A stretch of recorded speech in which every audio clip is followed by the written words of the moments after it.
Hello and welcome to English 102 Online. I'm Liz Wilfong. I'll be your instructor for the semester.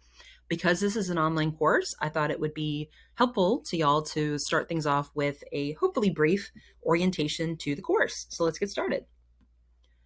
Here's what we're going to cover in our orientation presentation today. We're going to talk about the objectives for the course, basically what it is that you'll learn how to do as a result of the course. We're going to talk about the themes. We have 3 for the class, and we'll talk about the different assignments that are sort of housed therein.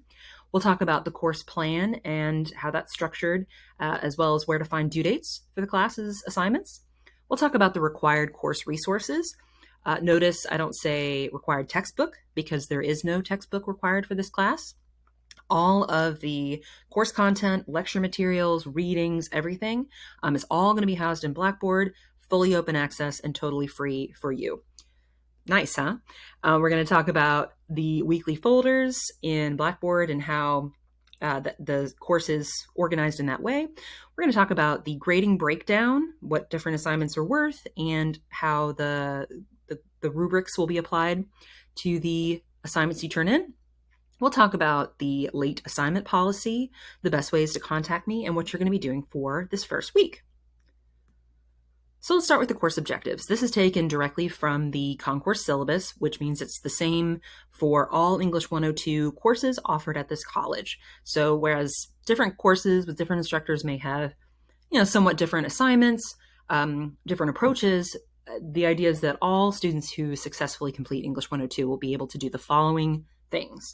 1. Integrate appropriate primary and secondary sources into essays using current MLA documentation standards. 2.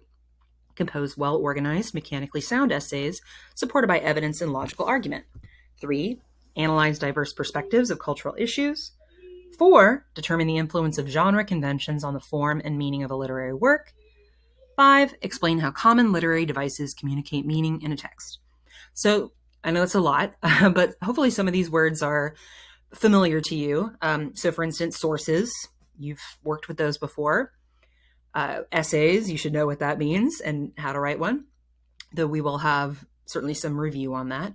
MLA, that should be familiar to you as well. Modern Language Association, so the documentation standards that we use for the English department and a lot of other departments at the college as well. Also things like well-organized, hopefully what it means to write a well-organized essay. Mechanically sound just means grammar and spelling. So where things may differ, where things sort of leap off from what you will have already learned in English 101, is where we get to things like logical argument. So there is a pretty intense focus on argumentation in this class, both in terms of looking at other people's arguments and analyzing them, picking them apart, looking at the different strategies they use to make their case, and also making your own arguments scaffolded with good logic, sound, credible evidence, things like that. Primary and secondary sources basically just means, for a primary source, that would be, for instance, a poem, right? You'll be reading poetry throughout this semester, or like short stories. That's part of the literary work, literary devices aspect of things. The poem itself or the short story itself would be a primary source, and secondary sources would be, let's say, an article written about the poet or the poem that's analyzing that work and that you're using to help you make a case about it. Basically, your research, outside research about the original text. So that's all primary and secondary means, but we'll go into more of that later in the semester. We'll skip over 3 for just a second. We'll circle back to that and you'll see why. We're going to spend a lot of time talking about literature as well. So that's going to be something different from 101. So you're going to be reading, like I said, poetry, short fiction in the form of short stories and one-act plays. And you're going to be learning how to analyze those types of works. And that's where the lecture content comes in. So there's going to be a crash course in literary analysis, the different kinds of devices that we use to talk about literature in a meaningful way, like point of view and setting, things like that. Same with poetry. There's going to be lecture material about that, kinds of things we're looking when we're picking apart a poem. So all of that's going to help you with 4 and 5. And then when it comes to number 3, that really is based on the kinds of assignments you're going to be doing, but also the readings you're going to be doing. So I try to give choices for y'all, but within those choices for poems, short stories, nonfiction articles like news sources, I try to curate lists to choose from that meet the objective number 3, that are offering they're offering diverse perspectives of different cultural issues that we're going to be grappling with this semester. So how do we do all these many different things, and create a nice through line? Well, that's where the themes come in. So all of this is going to be housed under 3 themes this semester. For the first 5 weeks, our theme is going to be identity. For the next 5 weeks, it's going to be family and relationships. And for the last 5 weeks, it's going to be crime and punishment. Now, it's impossible to pick 3 themes that everyone loves equally. Maybe you're more of a family and relationships person. Maybe you love true crime or whatever, and you're excited about crime and punishment. Maybe none of these excite you. Sorry if that's the case. Can't please everybody all the time. But I do think that it is arguable that these 3 things are certainly things that impact all people in certain ways at certain points in time as members of society, and they're all fertile ground for having differing valid opinions on what things mean and how to approach things as part of society. So that's why we're doing them. And within each theme, there's going to be course content in the form of lectures. So that's going to be things, like I said, the literature crash courses, the reviews on essay writing, the how to use the library databases, things like that. Right? Online lectures that I put together for you, but also readings. So there are going to be certain readings that we're all doing as part of the class, so that we all have kind of a similar sense of what is meant by identity, for instance. And we all have similar approaches to things like argumentation, stuff like that. And then there's going to be discussion boards. So like I said, you're going to have choices for some of the readings. The required course content readings, those aren't optional. But within these, you will have lots of options. So nonfiction just means, simply that. These are not fictional. They're based on, they're news articles. They're based on real world issues, opinion pieces, things like that. Stuff that's really happening in society or has happened in society. So you're going to have a selection of those to choose from that you get to read and, think about really in depth, and then talk about on the nonfiction discussion board with each other. Short fiction, same thing. You're going to get a list of short stories, or in some cases, 1-act plays, which means they're fairly short, hence the name, right? And you'll get to choose from that as well, which one you'd like to read and discuss on the board. And then for poetry, same thing. You'll get a list of poems, and you'll get to decide which one you want to discuss on the board. Show and tell research assignments. The reason I call them show and tell is because it reminds me of when I was younger, and I'd do show and tell in school, which is one of my favorite things to do, because I really liked the idea of coming up with something myself to bring to the group, right, and talk about to everyone. So this is a similar kind of concept. It depends on the theme. For instance, with the first one, identity, you're going to be doing something called Identity Revolutionaries show and tell, where you pick someone who you think has altered the trajectory of our society in a positive way, using their identity as a platform to do it. So much like show and tell back in school, you're going out, you're getting something, in this case research, and you are bringing it back to the group to show us and tell us about it. And then we'll have one for each theme. So that's the identity one. The next one is called Advice from a Stranger, where you're going to go find some a piece of advice column or TikTok or YouTube or something having to do with family and relationships. Bring that back to the group. Tell us about it. There's tons of people online who love giving advice or are looking for advice, even if it's from a stranger, or maybe especially if it's from a stranger. And then the third one is going to be about an unsolved crime of your choice, and it does not have to be a violent one. So don't worry if that's not your cup of tea. And then for each theme, there's going to be an essay. Now, I don't want to dig into that too deeply because I'm sure I'll have a whole separate explanation video for those later, but that's certainly going to be a more in-depth writing assignment. And because of that, it's going to involve outside research. And again, you'll have some choice in terms of topics and things like that, but they'll all be related to the particular theme at that time. And they're all going to involve database research. So you are going to get some tutorials on how to effectively do research using our Greenville Tech Library databases. And there'll be essay benchmark assignments leading up to that. So brainstorming, where you get to get feedback from your peers and from me outlining, navigating the databases where you talk about your sources that you found there and what you're going to do with them. And then for each essay, you're also going to turn in a formal draft to me. And I am going to make you a video about your draft, much like the one you're watching right now, where I pull up your draft and I go through it and tell you all the things that need to be tweaked about the draft. And then you'll have some time between then and the final draft to make any revisions based on my suggestions. Turn in the final draft with confidence, and everybody's happy, right? You get better grades, I get better essays to grade. It's win-win. So I've been doing that for quite a long time, and students seem to really, really like that approach. So I hope you do as well. Course resources. So let's actually go to Blackboard to take a look at these. So student resources, that's different. This is just for like the entire college. So how to get tech support, things like that. Ask a Librarian. This is 24/7 like chat library assistance. You don't have to talk to anyone on the phone if that's not your thing. It's like a virtual chat, but with a real person, 24 hours a day, 7 days a week. We're very, very excited about it. So when we get to database research, if you're having issues with accessing the databases or finding a particular source that you need, you've got a 24/7 squad of librarians who are ready to help you. So that's awesome. What I wanted to talk about, though, was this. So these are the required resources for the course. This is basically your textbook for the class, the MLA Source Use and Citation Quick Guide. So again, instead of requiring you to purchase the Bedford Handbook or have the Bedford Handbook, though if you have yours left over from a previous semester, you are welcome to use that. It's the same thing, but basically I've taken this, it's not the same. This is it's a quick guide. It's abbreviated basically, but it's the same kind of formatting.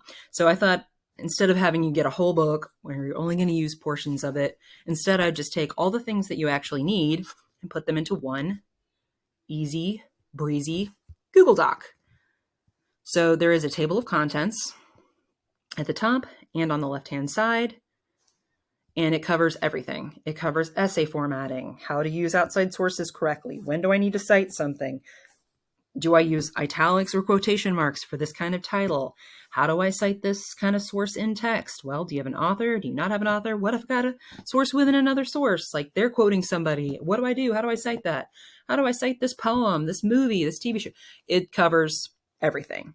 Okay. And I actually, in the assignment instructions, link directly out to the kind of citation format you'll need.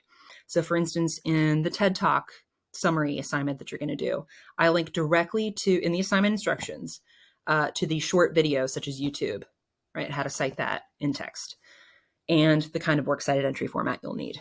So everything's in here, right? For you, all conveniently put in. It's basically the same thing you'd get with the Bedford, only again, super abbreviated and easily searchable. So that's one of the required resources. And we also have the terms list. So I know everybody always wants to know about the final exam, and I can't go into too much detail about it right now, but what I can tell you is that you are going to be tested on the terms that are on this list, because they are all the terms that you need to learn as a result of this course. So what I would recommend doing is making your own copy of this. You can't edit this document, because if you do, it'll edit it for everybody. It's a Google Doc. That's how they work, and that's why I love them. But what you'll need to do is either make a copy to your own Google Drive, or if that's not your thing, you can download it as a Word doc. And then as you're going through the PowerPoint lectures, that is where you will get the definitions for these terms. And you can be filling them in as you go. And then you've got your study guide for the final exam, because the questions are going to come directly from this. All right, easy breezy. Speaking of the PowerPoint lectures, if you need, these are all going to be in the weekly folders, depending on what week you should be using them and looking at them. So for instance, when we start the short fiction and poetry, there's going to be the PowerPoint lectures about those things in that particular folder. But I understand that you don't want to have to go digging through the folders to go back and find a particular presentation if you need it. So I've also stored them here as well. This is all of them. So you can go back and get them anytime you need. But again, they'll be broken up by week, depending on the course plan, which we'll get to here in just a minute. Actually, let's go ahead and do that right now. while we're talking about it. So the course plan is available in the concourse syllabus, but it's all the way at the bottom and you have to kind of dig around for it. So I've taken the exact same thing and I put it in a Google Doc as well. So it's easy for you to have. I would bookmark this, I would bookmark that terms list, and I would bookmark the citation guide. You could have yourself a little folder up in your in your browser up here, 102 stuff, and that way you can easily access stuff all semester. But you do you, but that's what I would do because I lose track of things very easily personally. Okay, so the course plan is separated into week, just like the folders in Blackboard, everything matches up. So what you'll get is the dates for the week. You'll get whatever the required course content is. So if you've got any lectures, like this first week, you've got 2, rhetoric and argumentation and logical fallacies. It'll also say videos you need to watch and an article or articles you need to read, that kind of a thing. And again, these are required, right? So that we're all on the same page. This is the kind of material you'd be getting in a face-to-face class from me, but this is how you're going to get it online. And then over here, you've got what assignments are due and by when. So 11:59 p.m. is always the deadline for an assignment because after that, it's not Thursday anymore, it's Friday.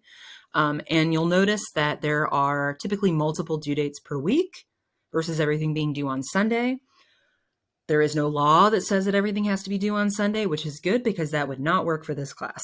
There's certain things that you need to do in a particular order, and it would be bananas to turn everything in on the same day on a Sunday. So I think getting feedback is really, really important as you're working. And I do have I'm proud to say, pretty quick turnaround time on stuff. So I don't want you to get in basically too deep and be making the same mistakes assignment after assignment after assignment. So we're staggering it so that if there are any issues, I can point them out to you before you move on to the next thing. And like I said, I get things turned around pretty quickly. So if that's going to be an issue for you, if your schedule is such that, you can only do schoolwork on Sundays and no other times of the week, well, that's, unfortunate. And you may want to think about dropping the class. And I just being totally honest with you, I don't want you to get in over your head. But I can't change the schedule. This is set for a reason. I've been doing it this way for a long time and it works very well. So if that's going to be an issue, know thyself, no hard feelings, but now you know. So it'll have everything you need to do per week. And then a lot of times, like I said, you'll have choices. So it looks like a lot. But for instance, like you don't watch all of these, you pick one to post about, that kind of thing. Same thing with the nonfiction. So it looks like a lot of stuff, but that's because it's all of the options that you have. Though again, with course content, that's the same for everybody, regardless. Okay, weekly folders, I think was our next topic. So within each weekly folder, you're going to get the same basic thing. You're going to get an overview of the class. It's going to tell you everything you need to do for the week. You're going to get whatever course content is required for that week. So those PowerPoint lectures, videos, readings, all the links for that are going to be in the course content folder. And you'll also have a folder that has all of the reading and video choices for the discussion board assignments. And of course, any links to assignments that are due that week will be in there as well. So everything's organized so that you can just take it week by week and stay on track. So let's take a look. Boo, boo, boo, boo. So there'll be the link to this course orientation video. Maybe you found it here, maybe you found it up top. Either way, it's all good. It's the same thing. And then we've got objectives for this first theme. And then, like I said, there's going to be an overview, which has, you can ignore the learning outcomes. This is just for accreditation purposes, just to prove to any outside observers that you are in fact learning things, which is important. Don't get me wrong, but you don't necessarily need to read that if you don't want to. What instead you might want to look at is, the task list that just gives you an overview for the week. What to read, what to watch, etc. But that's on the course plan as well. Why we have to do it lots and lots of different places, lots of times, is anybody's guess. But like I said, it's an accreditation thing. And then we've got our first assignments for the week. And we'll go into these in more detail toward the end of the orientation. Same thing for week 2. So with week 2, you'll actually have those reading selections that I was telling you about and video selections. So the links will all be in here. And if you ever run into an issue where you click on a link and it's broken or doesn't go anywhere, please let me know as soon as possible so I can fix that. I try to check everything before I launch the class, but things can happen in an instant when you're dealing with online open access sources. So I appreciate the extra eyes on that.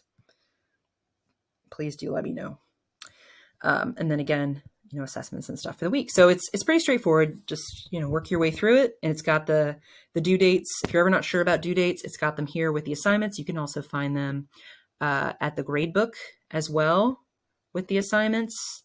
And there's also a calendar. So should be pretty clear. Okay. Where does that leave us? Speaking of assignments, let's talk about late work. So this is, again, taken directly from the Concourse syllabus. This is not my personal policy. This is the department's policy. So I do have to abide by it. Basically, the TLDR version is I can't take late work. I cannot give any credit for late work. So when students contact me saying, hey, can I please turn this in late for partial credit, et cetera? The answer is no, with the exception of the following fairly extreme and specific circumstances.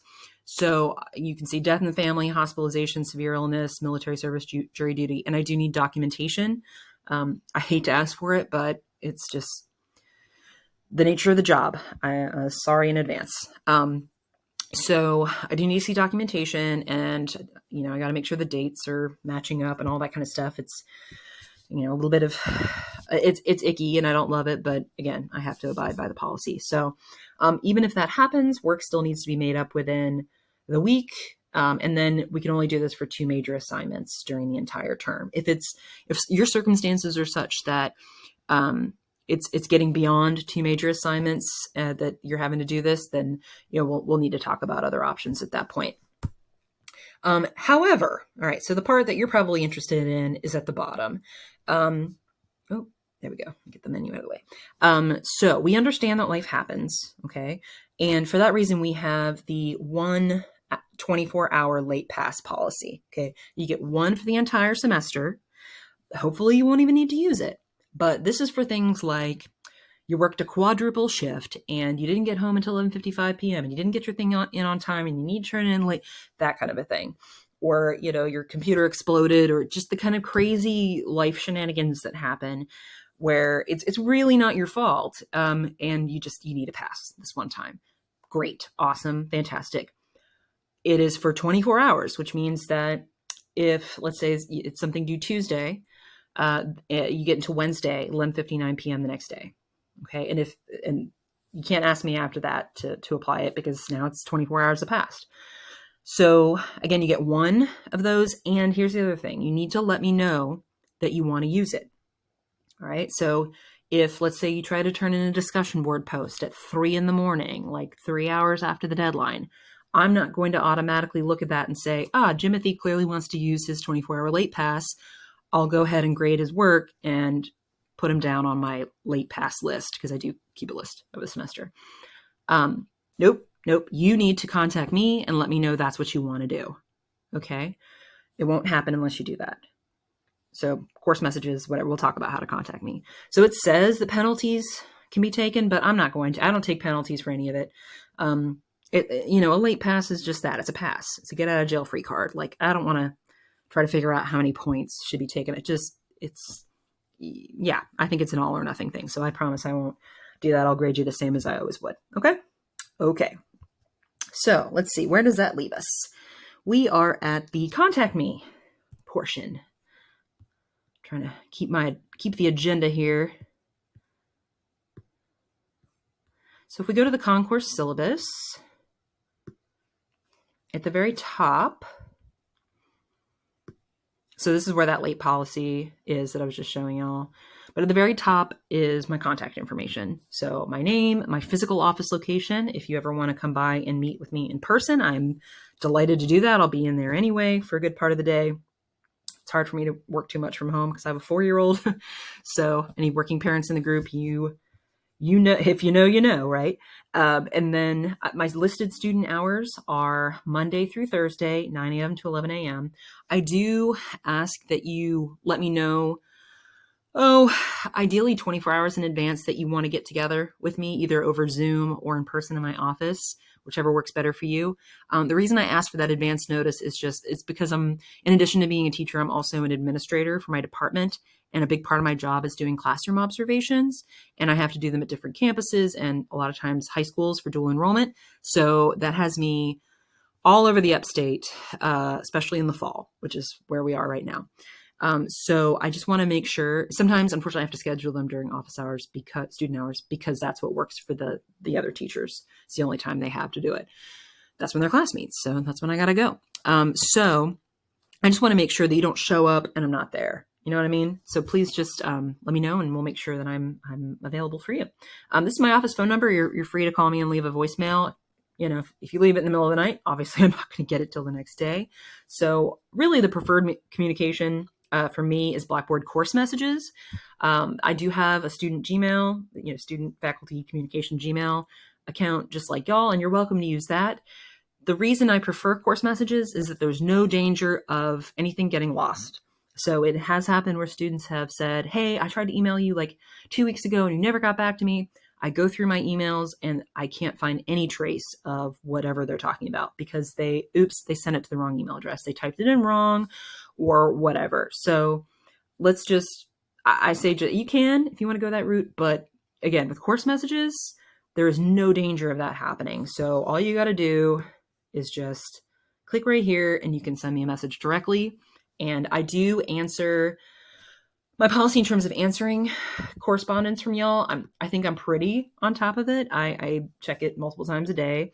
Obviously, in the evenings, once about 5 o'clock rolls around, that's my time with my family, and that's dinner time, bedtime routine for my son. I get maybe an hour with my husband in the evening to enjoy a little television, and then it's time for me to go to bed. So I know it's a boring life, but it's mine and I love it. So if you don't hear back from me, it'll be in the morning, pretty early, once I get in the office. But that's what you can expect from me on the weekdays. And then for weekends, I will be checking in with messages and emails, not as frequently as I would during the week, because I'm a human being who deserves a break too every now and again. But I will be checking in just to make sure you guys don't need anything from me. Okay. So yeah, don't be afraid to reach out. I know it's an online class, but I'm here for you. The best part of my job is helping students with whatever they're doing. And I would much rather, you're not bothering me if you ask me questions at all. I would much rather help a student before something is due than have to give them some bad news after the fact. So with that, grading, and then we're done. We'll look at week 1 too, very quickly. Okay, how are you going to be graded in this course? So the way it breaks down is that 40% of the grade is for the 3 essays. Essay 2 and 3 are worth a little bit more a piece because they involve more than the first one, which makes sense, right? It's a very discussion-heavy class, so the posts and the replies add up to 35% of the grade, almost as much as the essays. And maybe you're wondering why there's separate grades for the posts and the replies. Well, with the replies, first of all, they're not due the same day as the post. You get a couple of days between the post and the reply. I think that's helpful to the early bird folks. I'm a fellow early bird too. It's really frustrating waiting around for other people to finally post that you have something to reply to. So that's not going to happen to you in this class if you're an early bird. Early birds unite. And if you're a late person, you don't have to be embarrassed about it. Like, as long as you get it in by 11:59 p.m., it doesn't matter because everybody gets a couple of days to get their replies in. So the due dates, again, those you can find those in the grade book and course plan and all that kind of stuff. So you can know, okay, this is the post for this is due this day, the reply is due this day. And a lot of times with the replies, there's going to be a little bit of additional work for you, not just a generic, hey, I like what you said reply, but you'll have to also read the thing that they talked about. So if you pick a certain article, you post about it, you'll go and find a post about a different article that you didn't read. You will then read it, and then you will then formulate your reply. So it's and we can tell when people haven't done that because the replies are pretty generic when they haven't. But It's just like with social media, when you can tell that like, oh, all they read was the title and they didn't actually read the article, and it really shows in this comment. Yeah, it shows in the replies when people do that too. And obviously it's important enough to me to make it worth a tenth of your grade. So I take it seriously. So should you. Essay benchmarks, these are those little kind of pre-assignments leading up to the essays. And then the final exam is worth 10%, and that makes 100. So how is stuff going to be graded?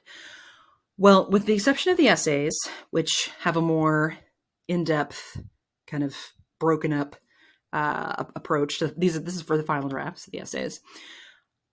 I use what's called more of an ungrading approach, which means you do get a grade for it, but it's really based more on completion for me. Okay. So what that means is, okay, it's 100, it's 75, or it's 50. If you followed all the instructions and you provided all the stuff I asked you for, quotes, outside support when you're asked to, you're using terminology from the lecture material, like effort, development, ideas to the best of your ability. It doesn't have to be perfect. It's still a 100. Yeah. All right. Not a bad deal, huh? If the assignment meets the basic requirements, but let's say you didn't use MLA format for the citations, or you had some of the stuff I asked you for like quotes and outside support, all that kind of stuff, but not all of it, or maybe you didn't proofread at all, which mistakes are okay. But like, let's say you didn't use a single period or a single capital letter. I'm not giving a 100 for that. Grammarly, y'all, it's free. I use it all the time. You can have it running in your browser while you're doing all this stuff. It'll catch all kinds of things and help you fix it. Grammarly, try it.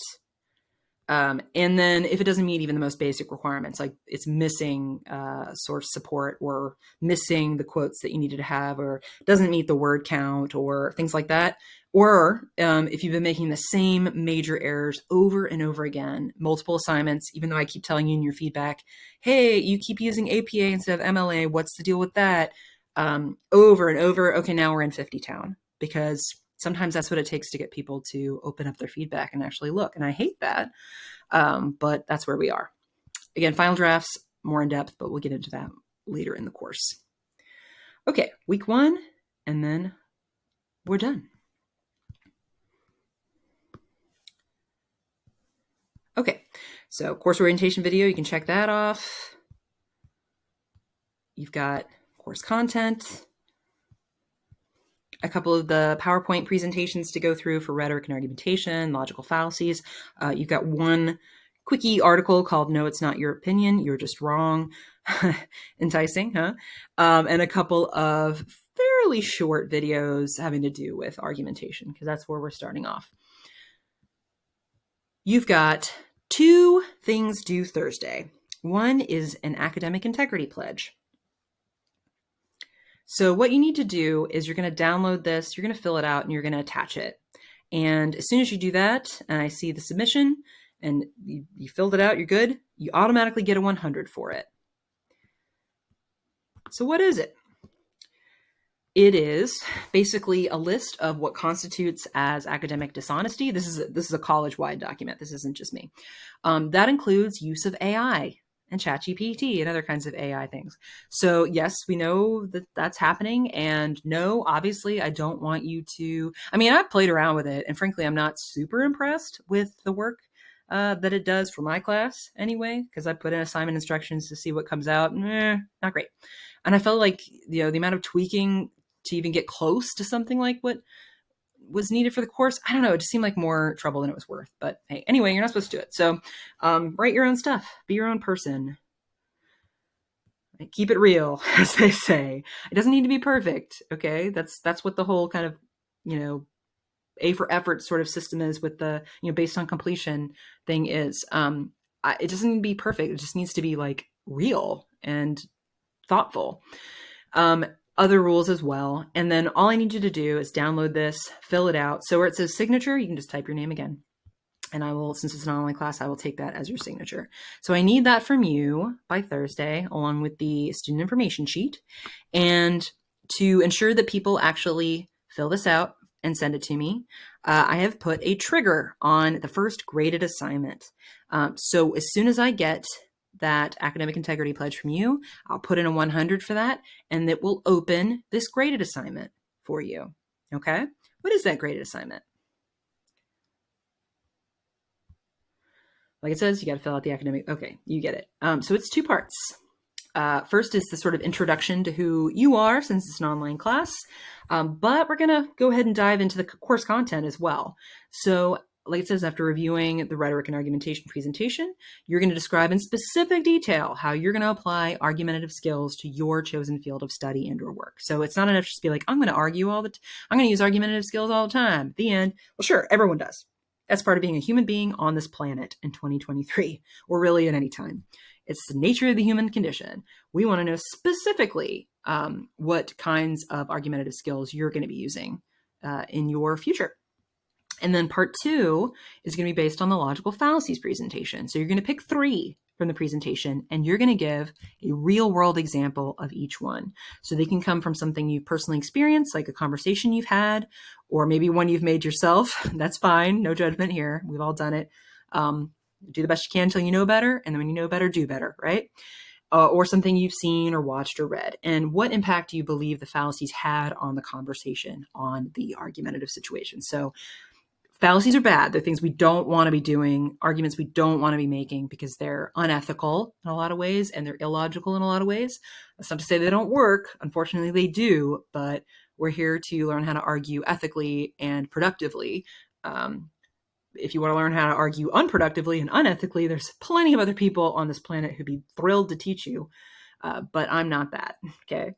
And then for this time, the reply is pretty chill, just as long as it's detailed, specific, furthers the conversation, versus just, I like what you said, which is yawn, right? Okay, I feel like I've tortured you guys enough, but if you have any questions or concerns about anything, feel free to reach out through messages, and keep an eye out for announcements from me each week. So with announcements, it'll tell you exactly what you need to do, read all that stuff for the week, but there'll also a lot of times be extra things that I want you to know. So here's some advice for how to approach this, or here's a tutorial video I made for how to do this correctly, that kind of a thing. So that's where I can kind of talk to you guys as a group each week, and just do what I feel like in the moment would be the most helpful for y'all. Okay, so keep an eye out for those, and keep up with the course plan and weekly folders. Reach out if you need help. I know it's a lot, but I promise I'll work as hard for you as you work for me, and that if you stick with it, that by the end you will be a lean, mean, thinking, writing, arguing academic machine, and that's a guarantee. All right, take care and have a good first week back. Bye-bye.